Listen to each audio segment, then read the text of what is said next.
यदि आपका परमात्मा कुछ ऐसा है जो कि संसार के खिलाफ है तो आप कभी शांति प्राप्त नहीं कर सकते। ऐसा धर्म जो कि परमात्मा को संसार के विरुद्ध लेकर जीता है वह बहुत संताप निर्मित करता है। ऐसे धार्मिक लोग परमात्मा की तरफ मुड़े हुए नहीं होते, बल्कि वे सतत पीड़ा व तनाव की तरफ मुड़े हुए होते हैं। वे भारी संताप में जीते हैं क्योंकि उन्होंने प्रत्येक चीज को परमात्मा के विरुद्ध खड़ा कर दिया है। अतः वहाँ पीड़ा तो अनिवार्य ही है। वहाँ लोग कैसे हंस सकते हैं, वहाँ लोग कैसे शांति से रह सकते हैं। जहाँ परमात्मा विरुद्ध खड़ा हो वहाँ कोई कैसे शांति से रह सकता है। जब आप संसार से परमात्मा को अलग कर देते हैं तो संसार दुश्मन हो जाता है और परमात्मा केवल सत्य हो जाता है। और वास्तविकता में ऐसा होना संभव नहीं है। भले ही आप मंदिर चले जाएं, चर्च चले जाएं, गुरुद्वारे चले जाएं, आपका झुकाव कभी भी उस परमात्मा की ओर नहीं होगा, क्योंकि आप उस संसार में कभी उस परमात्मा को देख ही नहीं पाते। आपने कभी सोचा है कि आप कैसे उस परमात्मा को पा सकते हैं जिसको आपने इस संसार के विरुद्ध खड़े कर दिया है। आप जहाँ रहते हैं आपने वहीं से उस परमात्मा को अलग कर रखा है, जबकि परमात्मा तो हर क्षण मौजूद है।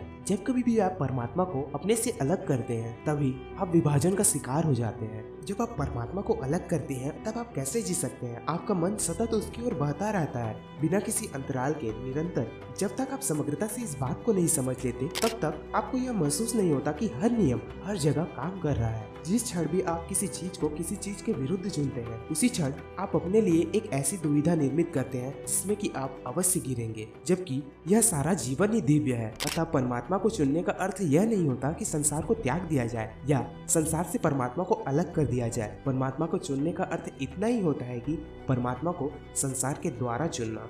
यही मतलब होता है उस शाश्वतता का। जब आप परमात्मा को संसार के द्वारा ही चुनते हैं, न कि संसार के विरुद्ध, तो फिर कोई विरोधी तत्व नहीं रहता, कोई विपरीत परिणाम का नियम नहीं रहता। कहने का अर्थ इतना ही है कि आप इस संसार से परमात्मा को अलग नहीं कर सकते। यह संसार और परमात्मा एक ही है। जब कभी भी आप संसार और परमात्मा को अलग करते हैं तो वह दो में बढ़ जाता है और संसार व परमात्मा तो हो ही नहीं सकते। अर्थात कोई भी मनुष्य इस संसार से भागकर, अर्थात इस संसार को त्याग कर परमात्मा को प्राप्त कर ही नहीं सकता। जिस किसी ने भी परमात्मा को पाया है तो उसने इस संसार के द्वारा ही परमात्मा को पाया है। अर्थात सृष्टि और सृष्टि का रचयिता कभी अलग अलग हो ही नहीं सकता। उसी तरीके से यह संसार और परमात्मा एक ही है। अद्वैत की स्थिति ही इस संसार और परमात्मा को एक बनाती है। जहाँ तुम शाश्वतता के दर्शन पाते हो, जहाँ तुम समग्रता से इस संसार को अर्थात इस परमात्मा को जानते हो, जहाँ कुछ भी विरोध के भाव से खड़ा नहीं रहता, वही समग्रता वास करती है, वही परमात्मा वास करता है।